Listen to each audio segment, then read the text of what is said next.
Rencontrer les gens, c'est mon carburant numéro 1. C'est ça qui va me donner de l'énergie. Et quand tu tombes sur un talent, c'est une adrénaline qui est... Moi, ça me change ma semaine. Il peut me tomber n'importe quoi sur la tête. J'ai trouvé un talent. Je suis boosté pour une semaine. John, ravi de te recevoir dans notre podcast. Merci d'avoir accepté notre invitation et très content d'avoir cette discussion avec toi pour 2 raisons. La première, c'est qu'on a bossé ensemble avec Covoltis sur un recrutement assez intéressant, peut-être qu'on en parlera. Et on a été super impressionnés par ton approche méthodique du recrutement. Donc, je suis assez partant d'en discuter avec toi. Et la deuxième, c'est que tu es passé par plusieurs types d'entreprises, à la fois dans l'écosystème tech et l'écosystème private equity. Et chez Sonar, c'est un sujet qui est assez intéressant pour nous d'étudier cette convergence-là qu'on voit de plus en plus. Et donc, curieux d'avoir ton avis aussi sur ce sujet. Donc, merci d'accepter notre invitation. Et si ça te va, pour commencer, de te présenter rapidement. Je te laisse le micro. Salut Thibaut, donc Jonathan, 40 ans. Donc je suis directeur général de Covoltis depuis le mois de juillet 2024. Donc Covoltis, peut-être une petite intro, c'est une tech française dans le secteur de la transition énergétique. On fait des solutions de recharge pour les véhicules électriques. Et notamment, on est leader de la recharge électrique en hôtel et on a un angle, nous, énergétique. Donc on anticipe l'effet de comment pouvoir recharger, par exemple, 30 millions de véhicules quand le réseau sera entièrement électrifié et s'assurer que le réseau peut tenir. On a effectivement travaillé ensemble, encore merci, une réussite, on en reparlera. Et plus largement, effectivement, moi j'ai fait beaucoup de choses et avant Covoltis, j'ai eu l'occasion de travailler dans différents secteurs qui n'ont rien à voir et aussi dans différents types d'organisations, des boîtes corporate cotées, des boîtes internationales, des boîtes françaises, des boîtes familiales qui sont sous private equity et plus récemment des startup tech. Avant Covoltis, j'étais le CRO d'une entreprise qui s'appelle Alma, donc une fintech. Qui a une forte accélération et donc là effectivement il y a eu pas mal de sujets de développement aussi et de recrutement puisqu'on est passé de 100 à 400 personnes en 12 mois et donc c'est aussi un bon exemple dont on pourra parler. Carrément, avec plaisir. Et avant ça, j'ai un peu révisé avant de faire cet épisode. J'ai vu que tu étais passé par des boîtes que je pense pas mal de gens connaissent, Bompard, Bonton, enfin des marques plus dans la mode. Et chez Zalando aussi en tant que general manager. Donc, enfin, déjà bravo pour le parcours. Et moi, si j'ai une première question que je voulais te poser, c'est est-ce que tu saurais dire aujourd'hui combien de recrutements tu as fait au total dans ta carrière? Alors du coup, j'ai bossé, j'ai essayé de retrouver mes stats. Je pense qu'à mon avis, j'ai dû participer à plus de 200 recrutements qui ont été closés au total, sur des profils extrêmement variés. Ça va en fait de personnel de vente dans des boutiques retail. Ça va sur des personnes qui vont pouvoir travailler dans la logistique, mais également des directeurs techniques CTO et même des recrutements de directeurs généraux pour des marques, notamment la compagnie Marco Polo, quand on recrutait des directeurs généraux pour développer et transformer ces marques-là. Donc ça fait un éventail effectivement très large et parfois dans des séquences très courtes. L'exemple d'Alma, c'était, j'avais calculé dans mon équipe 30 à 100 personnes en 12 mois, donc j'avais fait plus de 220 entretiens dans une année, ce qui demande une bonne gymnastique. Tu avais fait 220 entretiens sur une année pour faire 30 recrutements? 70. Ah, 70, pardon. Ok. Et donc, comment tu t'organisais pour faire rentrer 220 recrutements dans ton agenda? C'était la moitié de ton temps ou c'était... C'était, je pense, pas loin d'un tiers de mon temps. Ok. Et effectivement, du coup, c'est un exercice que tu commences à devoir pratiquer, où il faut une certaine discipline. Et c'est là où tu peux pas rester sur une approche qui va être purement artisanale et que tu dois apprendre à l'industrialiser. Et en même temps, c'est comme ça que tu apprends justement à être meilleur dans cet exercice-là. Donc je pense que ça n'a pas été forcément toujours simple. Peut-être qu'on a fait aussi des erreurs. On va y venir. Et vite. Mais en revanche, c'est ça qui m'a permis de grandir très vite sur ce sujet. Et comment est-ce que tu t'es formé sur ce sujet? Parce que tu disais un tiers de ton temps, tu étais plutôt directeur commercial, CRO, c'était pas le cœur de ton job, en tout cas sur le papier. Comment est-ce que tu t'es formé sur ce sujet-là? Alors déjà, la première façon, c'est en étant candidat. Euh, parce que du coup, j'ai fait pas mal de boîtes, donc j'ai fait Ouais. pas mal de process. Ouais. Avant ça, j'ai fait une myriade de stages. Ouais. Donc en fait, j'ai vu, je pense, quelques best practices, j'ai vu tout ce qu'il fallait pas faire, Ouais. qui était rédhibitoire. Et donc déjà, la première chose, c'est j'ai essayé de pas imposer à des candidats ce que moi, j'avais pas supporté comme candidat. Ok. Comme quoi? Donc, des process qui sont trop longs, des personnes qui vont avoir un discours très charté, des choses qui vont des imprécisions dans le process de recrutement, des choses qui vont être changées au dernier moment. Et en fait, où tu perds confiance parce qu'il n'y a pas de cohérence, parce qu'il n'y a pas d'exigence en face. Ouais. Et c'est ça la clé, en fait. C'est que le sujet, c'est que si tu veux recruter des top talents, c'est des gens qui n'ont pas de temps, qui sont très exigeants, qui ont un vrai souci de la cohérence, qui vont tout analyser. Et s'il y a le moindre chose qui ne fonctionne pas, vont se dire est-ce que c'est vraiment l'endroit où j'ai envie d'évoluer? Parce que derrière, qu'est-ce que ça cache? Et donc, tu es obligé d'avoir un principe qui est essentiel en recrutement, c'est la réciprocité. Et donc, en fait, l'exigence que tu as par rapport à un candidat, tu dois avoir la même, toi, en tant que recruteur. Et sachant qu'en plus, tu sais que c'est plus important pour lui que pour toi. Parce que lui, c'est sa vie, toi, c'est un recrutement. Ouais, bien sûr. Et que lui, il est dans une posture de vulnérabilité, forcément, parce que tu dois te livrer, te mettre à nu, tu es challengé, potentiellement avec une décision qui va être défavorable. Et qu'est-ce qui se passe quand la décision est favorable? Parce que c'est là aussi, tu vois que c'est un bon recruteur. Et donc, tu dois partir de là et de respecter ce principe de réciprocité. Donc ça, je pense que c'est la première façon. Ensuite, la pratique, en recrutant beaucoup, parce que forcément, tu essaies de t'améliorer. Et puis surtout, en fait, tu te rends compte de l'impact que ça a. C'est-à-dire que tu te rends compte que le game changer dans une boîte, et surtout une boîte de taille moyenne, c'est les recrutements que tu vas faire. Quand tu vas quitter une boîte, ton héritage, c'est pas les deals que tu as signés, c'est pas les process que tu as mis en place, c'est les key players que tu as recrutés. Et donc, quand tu comprends cette valeur-là, tu te dis, oula, là, on est sur quelque chose sur lequel il va falloir passer du temps, et en réalité, tu n'en passes jamais assez, et 2, toi-même, il va falloir que tu commences à être meilleur que ce que tu faisais parce que ça ne va pas suffire. Et là, je pense que le déclic qui s'est opéré en commençant à me documenter un peu. Parce que finalement, comme tout aujourd'hui, la connaissance, elle est partout. Il suffit de vouloir la trouver, y compris sur le recrutement. Et quand tu commences à creuser, là, tu commences à avoir des choses qui s'éclairent. Parce qu'en fait, il y a des gens qui sont passés par là, il y a des gens qui essaient de comprendre, qui ont mis des frameworks en place. Et donc là, tu peux commencer à tester. Et tu te rends compte que là, tu accélères ta courbe d'apprentissage. Et c'est quoi les contenus qui t'ont marqué? Parce que, comme tu dis, il y en a des millions. En fait, on va regarder quoi? Écoute, moi, le livre qui m'avait... parce qu'effectivement, tu as beaucoup de contenu, mais le livre qui m'a un peu ouvert les yeux sur pas mal de choses, c'est un livre qui s'appelle Work Rules, Laszlo Bock, qui est un des RH de Google, qui est une entreprise assez intéressante dont les méthodos ont été repris par beaucoup de personnes. Je me souviens déjà chez Zalendo, en fait, toute leur inspiration, c'était Google ou Amazon, y compris sur les sujets RH et y compris sur les sujets recrutement. Et donc ce livre-là, c'est un livre intéressant parce que en fait, il apporte beaucoup de data points. Et surtout ça casse un peu tous les préjugés que tu peux avoir sur le RH globalement, et parce que c'était un profil qui venait plutôt du conseil en stratégie, c'est quelqu'un qui avait une façon d'aborder le sujet qui était un peu différente. Et donc là, tu te rends compte que en fait, il y a énormément de choses que tu fais qui en fait sont des erreurs évidentes à gommer. On en parlera sûrement. Et puis après, tu as des choses que tu as envie de tester immédiatement.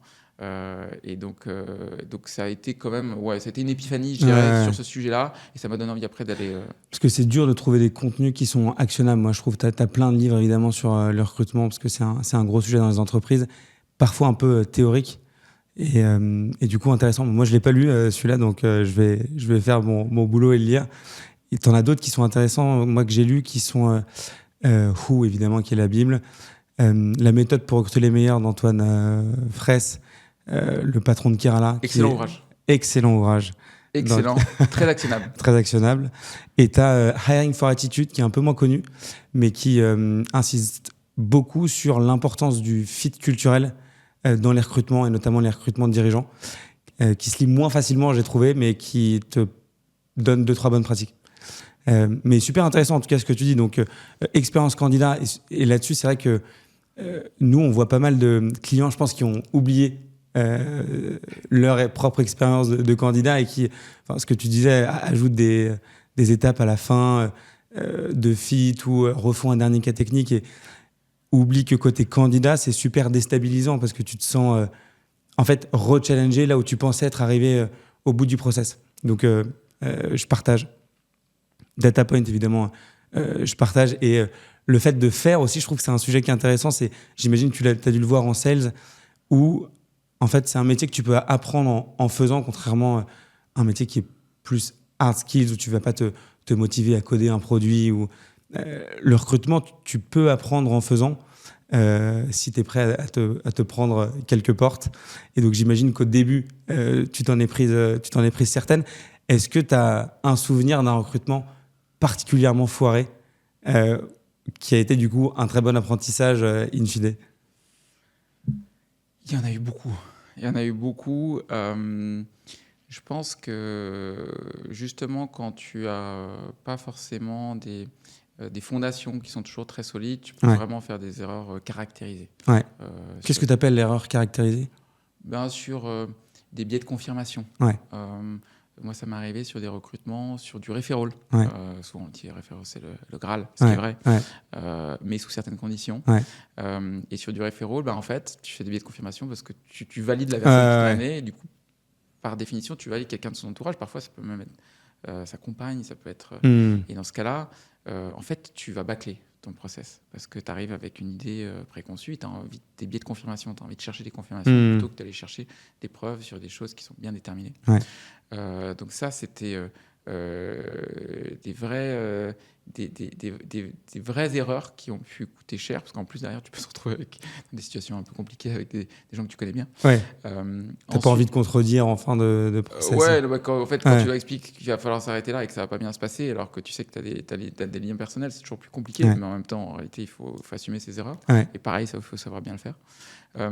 Après, tu as aussi les paniques recruitment, c'est comme le mercato d'hiver. C'est-à-dire que tu as un trou dans l'organisation, ça suppose de la charge, et en fait, tu veux trouver quelqu'un, tu vas aller vite, et en fait, tu commences à faire des compromissions.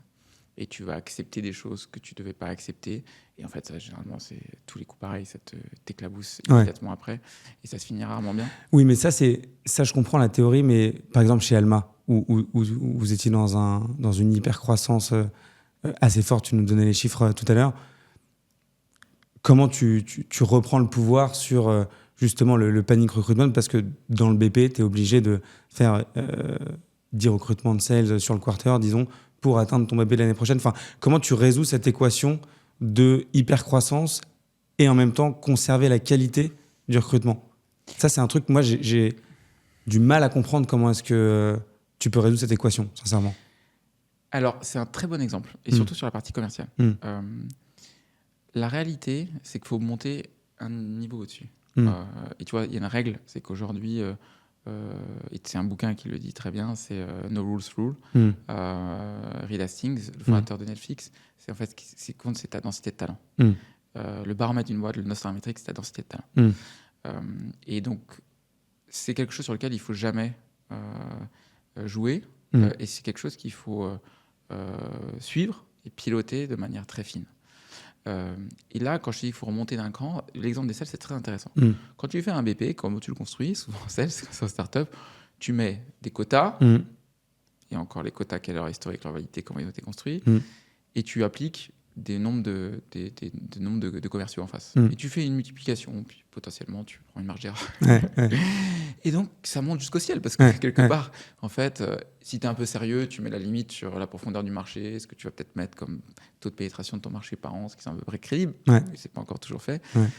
Et donc, en fait, tu pars sur l'idée que s'il va suffire recruter des commerciaux, etc. Alors, toi, tu es bien placé pour savoir que recruter des bons commerciaux, c'est très dur. Et que surtout, recruter des commerciaux, si les commerciaux d'avant n'atteignent pas leur quota et ne sont pas performants, c'est un désastre. Parce que quoi? C'est-à-dire que tu vas mettre plus de gens qui vont chasser sur un truc où les gens vont passer à manger, tout le monde va crever la dalle et tout le monde s'en va. Et après, c'est pas juste est-ce que tu en retires un ou en plus, c'est que tu vas devoir recommencer à zéro. Et là, tu peux t'épuiser ou même tu peux rater un étage. Et dans la trajectoire d'une startup qui va aller chercher un tour de financement suivant, potentiellement, c'est la fin. Et donc, c'est là où, en fait, la logique en amont, c'est tu dois faire de la pédagogie. Tu vois, c'est exactement ce qu'on a fait chez Covaltis. Covaltis, on avait des investisseurs qui sont très sérieux, très engagés et qui nous soutiennent. mais avec une expérience qui est la leur par rapport à des problématiques de la vente B2B. Ouais. Et donc, cette logique assez mécanique de dire on met plus de sales et on aura plus de ventes. Ouais. En fait, il faut faire de la prod et packaging. C'est pas comme ça que ça se passe. En fait, c'est qu'il va y avoir un rythme organique. Il faut valider, il faut que les gens arrivent à un minimum de performance, il faut que les personnes que tu recrutes soient meilleures que celles d'avant, parce que sinon, ceux d'avant ne comprennent pas pourquoi tu recrutes quelqu'un d'après. Et surtout, eux, ils vont avoir un historique de pipeline, de performance. Ils ne vont pas se remettre en question nécessairement. Et donc, si tu veux construire une équipe sales avec une trajectoire qui soit uniquement ascendante, il faut respecter ce principe. Ce principe prend un certain temps. Et donc, en fait, il y a des limitations dans ce que tu es capable de recruter. Le monde du VC, c'est le temps, l'argent achète le temps. Donc, tu essaies de compresser ce temps. Et donc, toujours, tu dois l'optimiser. En revanche, tu ne dois pas bafouer ces principes-là. Et donc, c'est pour ça que des bons fondateurs, des bons leaders sur les startups, ils doivent aussi avoir l'autorité et la démarche de faire la pédagogie au-dessus pour ne pas signer un BP qui, justement, est incohérent par rapport à ces principes élémentaires. Et justement, cette pédagogie, comment tu l'acquiers? En fait, tu te prends un mur ou 2 ou 3 et en fait, la 4e fois, tu te dis, en fait, d'expérience, je sais qu'il faut prioriser la qualité, ou on t'a conseillé, ou tu vois, comment est-ce que tu évites de te prendre ces 3 premiers murs? Non, mais le mur, je l'ai pris très fort. Ouais. Et donc, il va coûter très cher. Et puis, une fois que ça t'a coûté très cher, tu ne refais pas 2 fois la connerie. Donc, il y a forcément à un moment donné l'apprentissage. Après, une fois de plus, maintenant, aujourd'hui, tout est tellement documenté. C'est-à-dire que quand tu fais une startup où tu la développes, tu es obligé d'écrire le playbook en même temps. Et donc, aujourd'hui, les choses savent. Donc, les gens ont accès à un certain nombre de choses. Donc, tu peux avoir des éléments de vigilance ou des bons investisseurs qui, eux, s'ils connaissent l'histoire, aussi te sensibilisent là-dedans. Et vont pas te dire pourquoi est-ce que tu recrutes pas plus vite. Tu dis c'est quoi le taux d'achievement moyen de tes quotas sur tes commerciaux qui sont là et comment il évolue. Est-ce qu'ils font 2 quarters de suite ou c'est seulement un quarter où ils l'ont réussi? Et avec ces questions très simples, tu vas voir qu'en fait, est-ce que c'est solide ou c'est pas solide? Est-ce que tu peux construire par-dessus, etc. Donc, tu as quand même, à un moment donné, il faut que tu te confrontes à cette réalité. Et puis, tu vois ce qu'on dit en startup, start small, fail fast. Tu fail fast. Donc, à un moment donné, tu vas essayer et puis ça va pas marcher. Mais en revanche, il faut quand même avoir cette petite musique en tête pour essayer d'aller dans la bonne direction. Je pense qu'aujourd'hui, cette notion de sales density, de prioriser cet aspect-là. Parce que, pourquoi c'est si important? Comment tu mesures juste ce que tu appelles talent density? Comment est-ce que tu te dis j'ai une bonne talent density ou une mauvaise? C'est le taux d'achievement de tes quotas ou c'est autre chose? Alors, sur les commerciaux, ça doit être ça. Et sachant avec des principes de montée en puissance, des choses que tu peux capable de mesurer.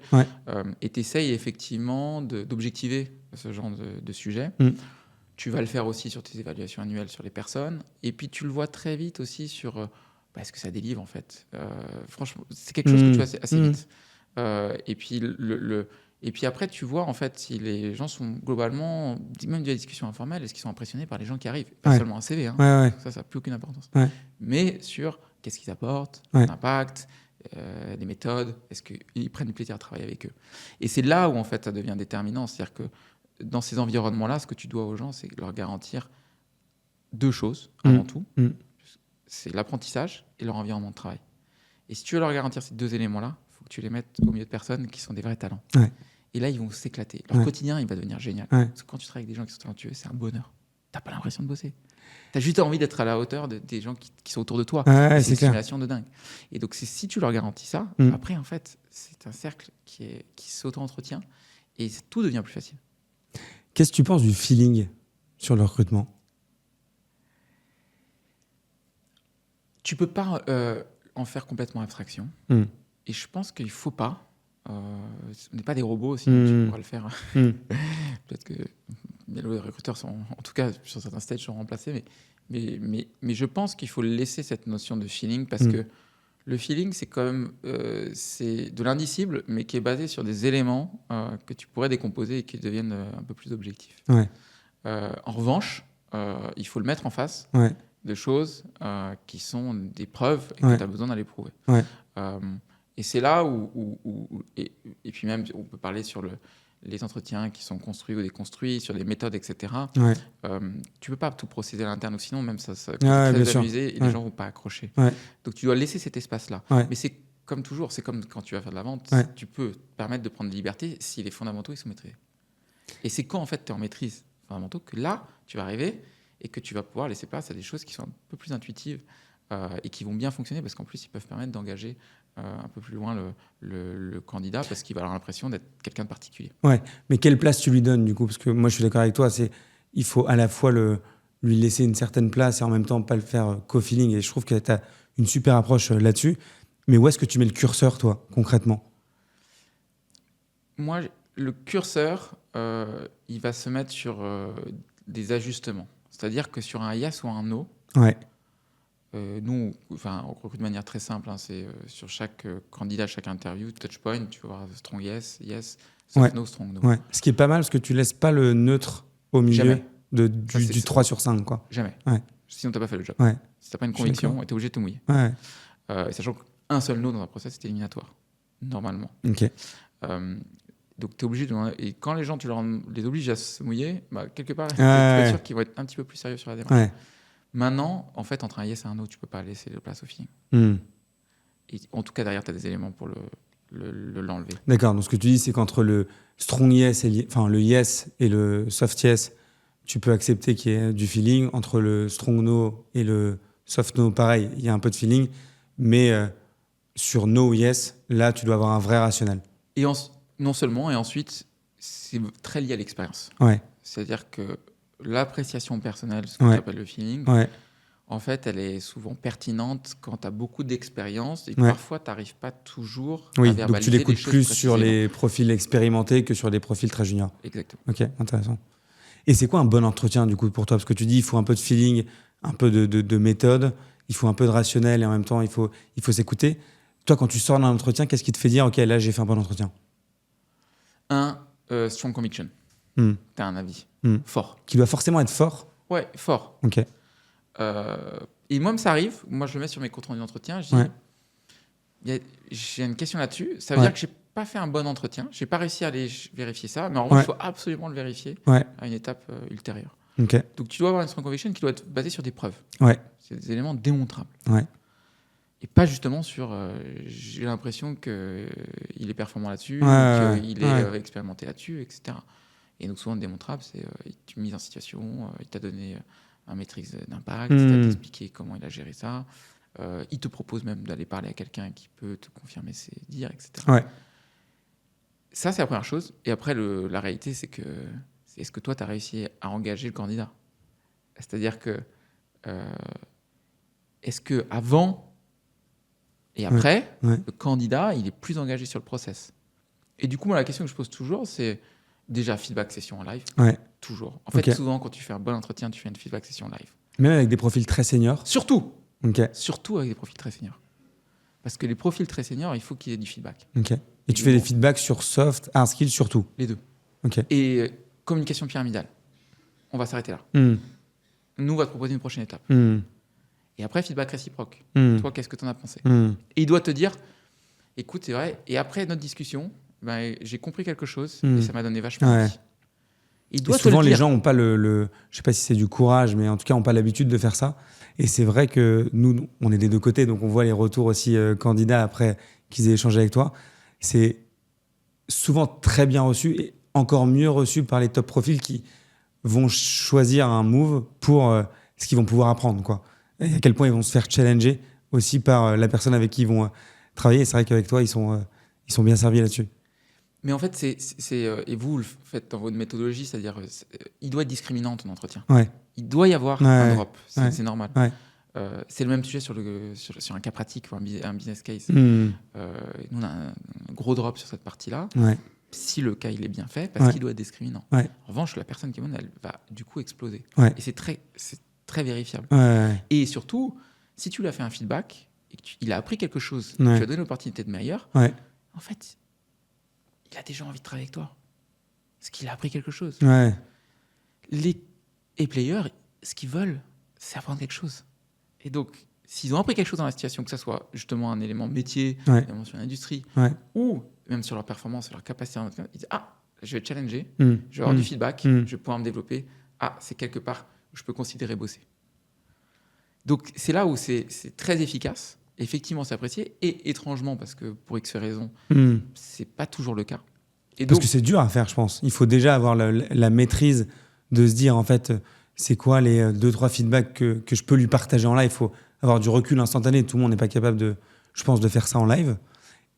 Et ça peut mettre un peu mal à l'aise, surtout quand c'est là où toi, je trouve c'est intéressant, parce que tu dis, je sors d'un bon entretien quand j'ai réussi à le vendre, à lui vendre l'opportunité et je l'ai bien assessé. Et il y a des gens qui ont peur de démotiver le candidat en lui faisant des feedbacks, des points d'amélioration. Alors que moi, je pense exactement comme toi, c'est-à-dire que c'est un super élément de vente de réussir à challenger la personne en live. Oui, mais pourquoi ? Parce qu'en fait, elle suppose qu'il faut que tu aies fait le boulot avant. Ouais, C'est que moi, je le vois, ça m'arrive de ne pas le faire ouais, quand j'ai pas été bon. Parce que mon évaluation, elle est un peu soft. ouais. Donc en fait, je ne veux pas être complètement... Je n'ai pas une conviction forte. Je ne peux pas lui faire un feedback qui va être forcément impactant. Et du coup, je vais faire une pirouette, je vais laisser ça tout le tapis quelque part. Et comment tu choisis les questions que tu poses alors? Parce que nous, on a pas mal de clients qui sortent d'entretien et qui n'ont pas une forte conviction, comme tu dis, et qui disent oui, je pense qu'il doit avancer parce que bon parcours, structuré, etc., mais qui n'ont pas une forte conviction. Comment toi, tu prépares les questions que tu vas te poser et qui te permettent d'avoir une forte conviction? Alors, ça, c'est toujours très difficile de positionner le curseur. C'est est-ce que tu scriptes, est-ce que tu scriptes pas. Moi, je me souviens, quand j'étais arrivé chez Zalando, alors Zalando, c'était hilarant parce que Zalando, c'est industrialisation à l'externe. Donc, c'est McKinsey qui a fait les process de recrutement, qui fait la politique RH, que politisé par la data. Et j'avais tellement un interview scripté, en plus, sur un ATS, etc. Juste de savoir que j'avais posé des questions, j'arrivais plus à voir ce que je devais dire, j'étais perdu. Tu peux plus écouter, quoi. Et je pouvais plus écouter. Du coup, en fait, c'était des entretiens qui étaient vraiment catastrophiques. Puis moi, j'ai dit, c'est absurde. Là, je suis en train de faire le bon élève. Je suis pas en train de faire mon job. Donc, si tu veux, on va mettre ça de côté. On va faire des entretiens. Et puis après, on va essayer de recouper et les mettre dans les boîtes parce qu'ils ont besoin d'avoir un peu des data points et ils ont besoin de se rassurer sur un nombre de choses. Donc, en fait, oui, tu dois avoir un certain nombre de questions, mais le sujet, et tu vois, ça c'est intéressant en disant combien de temps tu dois te faire une conviction ou pas. En fait, si tu te fais la conviction trop vite et tu essaies de vérifier une conviction que tu t'es fait trop vite, ça crée des biais, etc. Moi, ce que je pense, c'est que tu n'as pas de temps à perdre. Déjà, tous les sujets, cut the crap. C'est-à-dire, le gars commence à dire ouais, je vais peut-être me présenter. Non, je veux pas que tu me présentes. Comment tu vas créer de la valeur ? Pourquoi tu es là ? Et plus l'environnement dans lequel tu évolues, il est spécifique, plus c'est un environnement incertain, comme des startups early stage. Plus ce que tu dois faire, c'est de la disqualification. C'est-à-dire, tu dis, mais en fait, qu'est-ce que tu fais là ? Sérieusement ? Tu le rentres dedans, toi, carrément. Est-ce que tu as compris ce qui se passait ? Bah oui, etc. Donc là, tu vois si le mec s'est renseigné, tu vois le mec s'il est habité par quelque chose, tu vois, en fait, tout de suite, dire, ah non, mais en fait, non, en fait, c'est très spécifique. Tu sais que là, potentiellement, la boîte n'existe pas dans 2 ans. En fait, ici, tu vas faire des choses, délivrer, construire, puis tu vas tout casser. En fait, on va pivoter. En fait, ton job, c'est plus le même dans 6 mois. Tu sais pas si tu es compétent pour le faire. Donc, qu'est-ce que tu fais là ? Tu as des super noms, tu es certainement bien payé. Qu'est-ce que tu fais là ? Intense. Et donc, oui, mais tu es obligé d'accélérer le process. Parce que du coup, tu vas aller sur les vrais sujets. Et si tu vas aller sur les vrais sujets pour aller chercher les vraies questions en termes de motivation, donc sur du soft, mais aussi sur du hard, sur des vrais points, dire là, à ce point-là, tu me dis que comment ça s'est passé ? Qu'est-ce qui s'est passé ? Pourquoi ? Comment t'expliques cette performance ? Comment tu l'as gérée ? Qu'est-ce que tu as mis en place ? Qu'est-ce qui reste aujourd'hui ? En fait, tu vas rentrer dans une logique et tu n'en as pas besoin de 50 des questions. En fait. Et c'est là aussi que tu creuses vraiment, mais parce que toi, tu veux aller. Toi, tu ne dois pas te tromper. Toi, tu dois avoir l'exigence de ne pas te tromper parce que tu veux avoir une vraie conviction et tu ne veux pas te tromper. Et ben, en fait, tu vas aller très vite sur des sujets qui vont être extrêmement révélateurs. Et ça, cette approche-là, parce que c'est très challengeant, très direct, et donc moi, je comprends l'attractivité d'une posture comme ça pour des super candidats dans un écosystème qui est visible, qui est sexy, où tu vois pas mal de gens, et donc tu peux te permettre d'avoir cette approche-là. Toi, ce qui est intéressant, c'est que t'es passé par des boîtes, je pense, qui étaient super visibles, super attractives, et moins. T'as cette même approche sur des boîtes moins visibles, moins attractives ? Aussi rentre dedans, aussi challenging ? Alors, tu vas t'adapter en termes de posture par rapport à certains interlocuteurs, des profils ou un certain nombre de rôles. Mais globalement, tu leur dois la même chose. C'est-à-dire qu'eux, ils te consacrent du temps sur un process. Tu dois vérifier que si leur démarche elle est sérieuse, si c'est des gens qui sont professionnels. Et c'est pas toujours le cas. Et puis après, tu dois t'assurer que, en fait, si tu te mets à eux, est-ce que pour eux, c'est vraiment un bon choix de carrière ? Sincèrement. Essaye de te répondre à la question pour eux. Et en fait, c'est anxiogène. Si, par exemple, tu n'as pas de job, tu as des besoins qui sont financiers, tu dois trouver un job rapidement, tu vas prendre quelque chose, mais en fait, quels sont les niveaux d'attente, qu'est-ce que tu vas te faire? Et c'est là où tu essaies de l'accompagner. Et tu peux le faire de manière très bienveillante. Ouais. Et c'est pas que des gens qui adorent être challengés, tu peux le faire aussi des gens, tu sais, où tu vas dire, en fait, je commence un peu à comprendre ton profil, ce que tu sais faire, ce que tu sais pas faire. Quel est le bon environnement pour toi? Et comment tu t'es posé la question? Et là, moi, ce que je fais, c'est que je vais changer de posture. Ouais. Je vais plus être sur le recruteur, je vais être plutôt sur Le coaching. Ouais. En disant, de ce que je comprends, à mon avis, le meilleur environnement, c'est là, ce que tu vas pouvoir exprimer tes capacités, ce que tu vas chercher tes motivations au-delà de ton besoin. Là, tu m'expliques trop un job, c'est un besoin. Quelle est ta motivation derrière? Ouais. Là, c'est tes motivations, elles sont plus de cet ordre-là. Peut-être va plutôt voir de ce côté-là. Ou peut-être en interne, c'est peut-être un autre rôle sur lequel il faut te positionner. Et donc, en fait, il va se passer quelque chose. Et du coup, tu vas pouvoir faire du feedback à la fin. Ouais. Et les gens, si tu as été dans l'instant, si tu as respecté l'exercice, si tu as considéré la personne qui t'a consacré du temps, et en fait, il va en ressortir quelque chose, quoi qu'il arrive de positif. Après, il y a des situations où tu ne te comprends pas. Ouais. Il n'y a pas de fit, quoi. Pas compris. Il te dit, Rick, tu as l'impression que c'est pas la discussion que tu as eue. Ouais, dis bon, ok, tant pis, on va pas réussir. C'est pas grave. Tant pis. C'est clair. Et c'est marrant ce que tu dis sur le fit, parce que nous, ce qu'on voit, c'est une des trois principales erreurs sur le recrutement, c'est le mauvais fit que tu as minimisé en entretien, en disant ça, je sens que ça me plaît pas, mais ça va se régler au fur et à mesure du temps. Et en fait, le mauvais fit, la mauvaise définition du besoin et un process qui est pas méthodique et qui est pas bien designé et bien suivi, c'est les trois principales erreurs de recrutement qu'on avait étudié avec Kirala à l'époque. Donc c'est pour ça que ça me fait rire ce que tu dis. Toi, t'aimes bien faire du recrutement? Moi, j'adore. En fait, rencontrer les gens, c'est mon carburant numéro 1. C'est ça qui va me donner de l'énergie. Et quand tu tombes sur un talent, c'est une adrénaline qui est... Moi, ça me change ma semaine. Il peut me tomber n'importe quoi sur la tête. J'ai trouvé un talent. Je suis boosté pour une semaine. Carrément. Ah oui, parce que en fait, si tu veux, c'est soit la distinction entre performance et fécondité. Performance, c'est ce que tu vas être capable d'accomplir toi-même avec la limite de tes capacités. La fécondité, c'est ce que tu vas être capable d'insuffler qui va du coup se répandre. Et là, il y a des effets de ruissellement, de boule. Et tu sais qu'en fait, c'est tout ce qui se passe de plus incroyable, c'est grâce à de la fécondité. Et donc, le recrutement est exactement dans ce sujet. Et donc, c'est tellement rare de trouver un talent à quelqu'un qui va te bluffer, que, en fait, tu sais ce que ça va pouvoir déclencher derrière. Ça va déclencher des gens autour qui vont interagir avec cette personne, qui vont voir les résultats, la dynamique qui va s'inverser dans une boîte.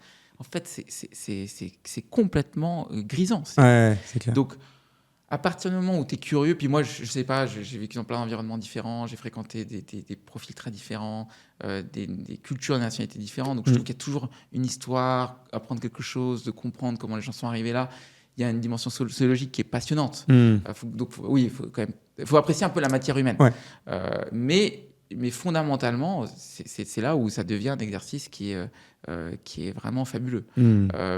Mais oui, il faut se prendre au jeu, il faut y consacrer du temps, il faut faire son autocritique, et oui, il faut avoir vu le pouvoir que pouvaient avoir des recrutements réussis. Et toi, ça te donne de l'énergie, je pense aussi avec ton passé plutôt sur la partie sales. Il y a des gens que ça saoule de faire du recrutement, pour le coup, ça leur prend de l'énergie. C'est quoi les conseils que tu pourrais leur donner? Alors, c'est une question qui, en fait, est assez étonnante, même si tu le vois souvent. Enfin, dans les startups, tu le vois souvent. Enfin, t'as un peu la caricature du founder qui avait un profil un petit peu plus technique et qui, du coup, va justement, en fait, les interactions humaines vont peut-être lui peser. Donc, comment il va gérer avec ça? Fondamentalement, alors il fait souvent bien l'exercice parce que de toute façon on lui est obligé et ça fait partie du playbook. Moi, le sujet, c'est que il faut, en fait, quand tu es face à une impasse comme ça, parce que la clé, si tu dois faire quelque chose, il faut que ça te donne de l'énergie, il faut que tu prennes du plaisir. En fait, c'est de déplacer le sujet. Et quelque part, dans ce cas-là, la question que tu peux te poser, c'est est-ce que tu l'utilises bien, cette personne, dans un process de recrutement? Et il faut mettre les gens au bon endroit. Ouais. La personne qui ça prend l'énergie, tu vas pas le mettre talent acquisition manager. Ouais.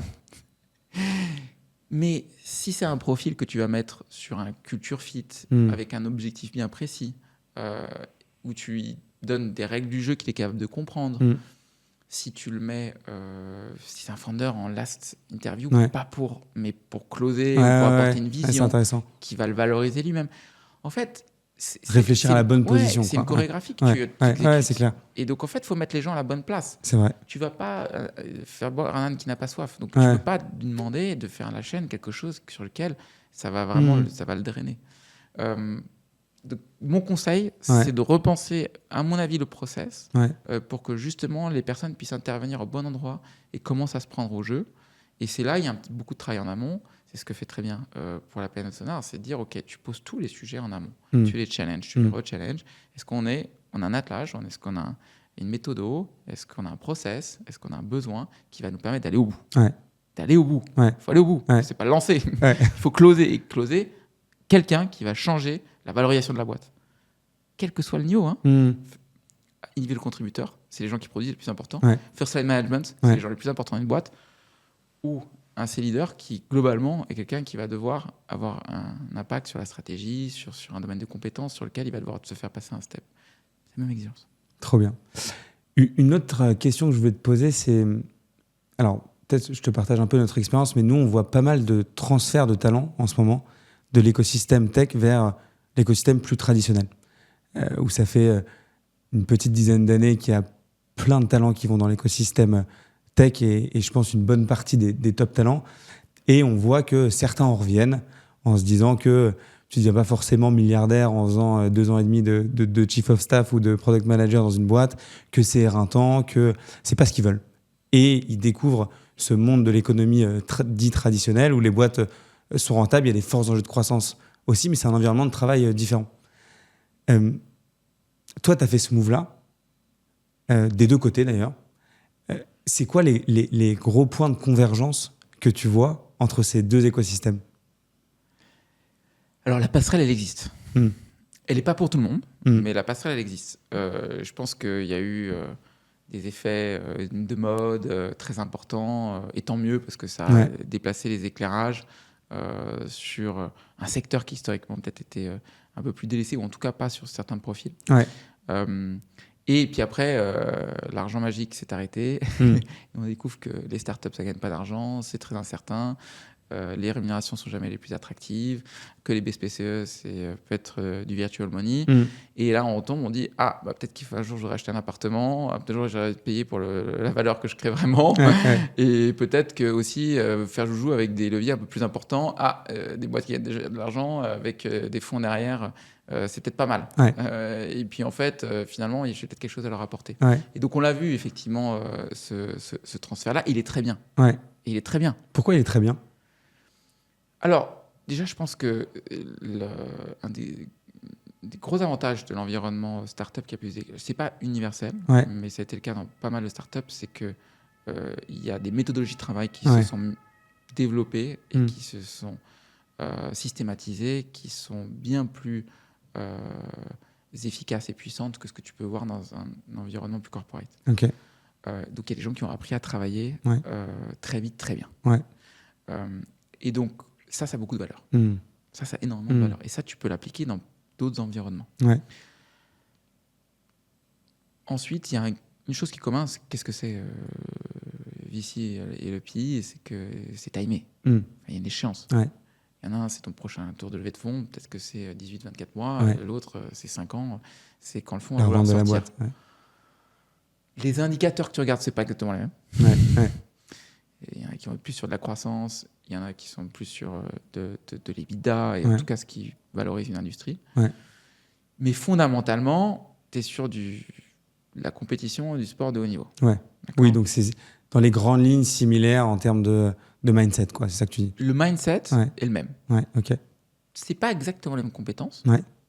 Dans le VC, tu vas chercher des gens qui vont être plutôt des gens qui vont être des bâtisseurs, des découvreurs, des gens qui vont devoir très vite, ce qu'on dit start small, fail fast, et qui vont faire de la magie avec peut-être des bouts de chandelle. Quand tu vas avoir des gens sur du PI qui vont devoir aller travailler un PNL, chaque ligne, faire de l'optimisation, regarder des ratios, avoir une compréhension très fine du marché. Tu vas aller sur un niveau de granularité et de précision qui est plus important. Ouais. Les enjeux financiers ne sont pas les mêmes. Okay. Donc, tu vas un peu moins vite Ouais. et pour à la fin aller plus vite Ouais. ou plus haut en termes de valorisation. Donc, c'est une approche qui est différente. Mais en fait, tu peux être parfaitement compatible. C'est une question aussi de mindset que tu vas avoir. Et tu peux t'adapter aux règles du jeu.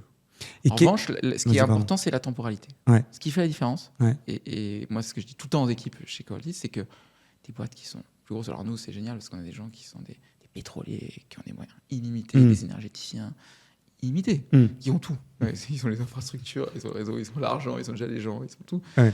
Comment tu fais pour challenger ces gens? En fait, ta seule chance, c'est le temps. En fait, l'unité de temps dans une boîte corporate, ça va être un quarter. Ouais. Si c'est une très bonne boîte, ça va être mensuel. Ouais. Et dans une start-up ou une PME, ça va être hebdo. Et si tu es très bon, c'est quotidien. Comment tu crées de la valeur tous les jours? Comment tu as de l'impact tous les jours? Comment tu prends des décisions beaucoup plus vite? Comment tu es plus agile? Comment tu es plus malin? Comment tu es plus savvy sur ton argent et tes investissements? Et ça, c'est une culture. Et du coup, en fait, tu dois être beaucoup plus rapide et véloce. C'est ça la clé. Et en fait, tu vas retrouver des éléments communs. Pas à la même intensité, mais en revanche, tu vas trouver cette exigence de la vélocité. Et qu'est-ce qui est dur pour les gens qui viennent de l'écosystème tech? On en a recruté un ensemble, mais qu'est-ce qui est dur pour ces gens-là quand ils arrivent chez Covaltis ou dans des boîtes PE-back, si on élargit un peu, mais c'est quoi les gros challenges selon toi? En fait, il faut qu'ils se recalibrent par rapport à certaines règles du jeu. Et je ne vais pas partir dans la caricature, les trucs de grosses boîtes, la gouvernance, les jeux politiques, etc. Parce que ça, pour moi, ce n'est pas une question de taille de boîte, c'est fonctionnel ou dysfonctionnel. Ouais. C'est juste que le mot qu'on va émerger, c'est alignement. Ouais. C'est ça, alignement. Est-ce que tu t'es bien aligné avec est-ce que tu es aligné? Est-ce que tu donnes de la transparence? Oui, enfin, si tu documentes les choses et que tout le monde s'est regardé au bon endroit, les gens doivent être au courant. Alors, est-ce qu'ils vont à l'information? Tu dois la rapporter. En fait, si tu dois organiser une réunion pour qu'ils apprennent quelque chose, tu as un autre problème. C'est que sa boîte, elle est dysfonctionnelle. Donc, c'est plutôt comment tu restes sur des choses qui vont fonctionner. Ouais. Mais aujourd'hui, sur ces profils-là, c'est juste que tu dois définir très clairement les règles du jeu. Sur quoi tu vas être objectivé? Sur quoi tu vas être évalué? Est-ce que c'est des quotas sur de la top line? Est-ce que c'est des principes de marge? Quels moyens on va te mettre à disposition? Et en fait, lui, tu vas lui donner un challenge supplémentaire. Il va s'adapter par rapport à ça. Et après, en revanche, la gestion avec un fonds, c'est la temporalité. Ouais. Ça, c'est au leadership de pouvoir le gérer correctement en disant là, on va se concentrer là-dessus, voilà comment fonctionner, éviter les effets de girouette, qu'il y ait une permanence par rapport à ça. Tu dois offrir un cadre, un contexte avec des règles claires. Tu sais, le principe du management leadership, c'est clarté. Les règles doivent être claires. Et si les règles sont claires, en fait, les gens sont capables de s'adapter très rapidement. Et donc, il n'y a pas grand-chose de spécifiquement dur, selon toi, quand tu fais le move de l'écosystème tech à l'économie. Tu as des profils sur lesquels ça ne va pas fonctionner. Ouais. C'est lesquels? C'est ce que tu disais sur les bâtisseurs. Oui, en fait, tu as des gens qui vont être très impatients, qui ont besoin d'avoir un ownership complet, une autonomie sur les choses, qui vont avoir plus de mal à embarquer des personnes autour d'eux, qui aiment moins les logiques de planification, etc. En fait, très vite, ils vont se sentir frustrés. Et même, tu vas le voir, ils vont dépérir, ils ne vont pas être heureux. Et en revanche, toi, tu vas leur demander de construire pour l'étape d'après. Ils disent non, mais moi, je veux aller chercher l'objet du truc. Ouais, mais si tu fais le job en faisant n'importe quoi et qu'en fait, ça casse tout. Donc, tu vois, c'est les gens qui, à un moment donné, cette logique de structuration que tu vas essayer de mettre dans un cadre, etc., en fait, ça ne va pas leur convenir. Je comprends. Donc ça, il faut mieux l'anticiper. Normalement, eux, ils se connaissent aussi et ils vont aller chercher des boîtes plus early stage et ils vont s'épanouir là-dedans. Et ces profils-là sont très rares parce qu'en fait, ils sont capables d'allumer cette flamme et tu as besoin d'eux. Donc, c'est eux que tu dois identifier en amont dans tes process pour être sûr que tu ne vas pas essayer de faire rentrer un rond dans un carré. Trop bien. Merci, John, pour ton temps et pour cette discussion. Je crois qu'on arrive au bout de notre discussion. Merci d'avoir pris le temps, d'avoir partagé tout ça. Et puis, à très vite. Salut Thibaut, merci.